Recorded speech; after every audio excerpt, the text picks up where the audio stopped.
Reka nkushimire kandi nkwifurize kugira ibihe byiza wowe aho uri hose udukurikirana na Express Online TV n'umwanya w'amakuru muri rurimi rw'ikinyarwanda n'amakuru abatugezeho kandi yizewe muri uno munsi ingingo z'ingenzi ziza kuba zigize amakuru yacu nuko gukoresha indangamuntu zisanzwe mu Rwanda bizahagarara vuba mu gihugu cy'u Rwanda. Niyo nkuru tugiye kuza tubaramburira turarebera hamwe ese bizahagarara ryari, abagifite indangamuntu zisanzwe basabwa iki, ese buri munyarwanda wese ufite indangamuntu isanzwe arasabwa gukora iki, kwifotoza kugira ngo ubone indangamuntu nshyashya koranabuhanga byo bigeze hehe muri rusange, ese NIDA yabivuze hiki muri rusange, ingaruka ku muntu uzaba adafite indangamuntu koranabuhanga ni izihe,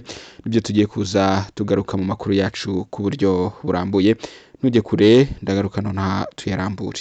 Nongere nguhe ikaze nanone nkuko nayimaze kubikubwira, turaza kurebera hamwe ibijyanye n'indangamuntu koranabuhanga, ariko reka nkusaba akantu kamwe unkorere subscribe kugira ngo tujye tubana no mu bindi biganiro ndetse n'inkuru zitandukanye. Nkuko narimaze kubivuga ruguru, gukoresha indangamuntu zisanzwe mu Rwanda bizahagarara mu mwaka wa 2027. Igihe cyo gukoresha indangamuntu zisanzwe zikoreshwa mu Rwanda kizarangira muri Kamena 2027, hatangire gukoreshwa gusa indangamuntu koranabuhanga. Ikigo cy'igihugu gishinzwe indangamuntu NIDA kimaze iminsi mu bikorwa byo gufotora abanyarwanda n'abaturarwanda kugira ngo bazahabwe indangamuntu koranabuhanga. Ni indangamuntu izasimbura isanzwe ikoreshwa. Biteganyijwe ko iyi ndangamuntu isanzwe izahagarikwa gukoreshwa muri Kamena 2027.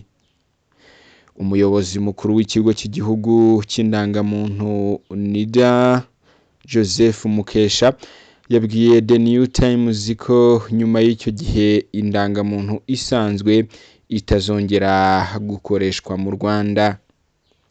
Yabivuze muri aya magambo: kugeza ku gihe ntarengwa cyo muri 2027, amabanki, ibitaro, ibigo by'itumanaho n'ibigo bya leta biteganyijwe ko bizakoreshwa gusa indangamuntu koranabuhanga.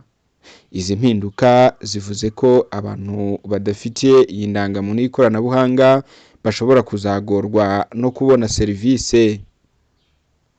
Ayo ni amagambo y'umuyobozi mukuru w'ikigo cy'igihugu cy'indangamuntu NIDA Josephine Mukesha yabwiye ikinyamakuru gikorera mu Rwanda The New Times ko nyuma y'icyo gihe indangamuntu isanzwe itazongera gukoreshwa.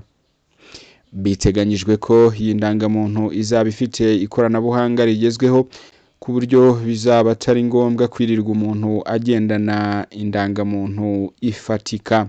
Nabyo yabivuze muri aya magambo. Iyi ndangamuntu izajya ihabwa umuntu akivuka. Ibizatuma abaturage bose bagira umwirondoro bitandukanye n'imikorere yari isanzwe, aho yagirwaga n'abafite imyaka 16 kuzamura. Ku batanga serivisi bizoroshya ibijyanye no kumenya abakiriya babo. Aya nanone ni amagambo yavuzwe n'umukuru umuyobozi w'ikigo cy'igihugu cy'indangamuntu Josephine Mukesha. Ibi bitangajwe mu gihe ibikorwa byo gufotora abashaka indangamuntu y'ikoranabuhanga mu mujyi wa Kigali bisigaje iminsi 7 kuko bizarangira ku itariki 2 Mata 2026 kuri site zose kiri gukorerwaho bikomereze mu ntara. Bivuze ngo abi Kigali bizarangira ku itariki 2, mu gihe mu zindi ntara bizahita bikomerezaho nyuma y'itariki 2 Mata 2026.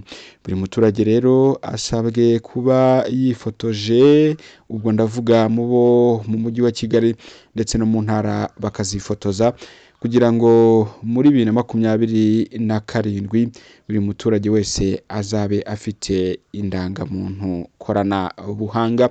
Mu gihe atayifite bikaba bizatuma hari serivisi ashobora kutabona cyane nka serivisi zo kwa muganga. Itariki rero biteganyijwe ko indangamuntu isanzwe izahagarikwa gukoreshwa ni muri Kamena 2027. Ndagushimiye cyane we twabanye nkubwira ngo ifoto zakiri kare kugira ngo utazacikwa n'indangamuntu korana buhanga. Ndagushimiye cyane nkubwira ngo kora sabu niba utayikoze.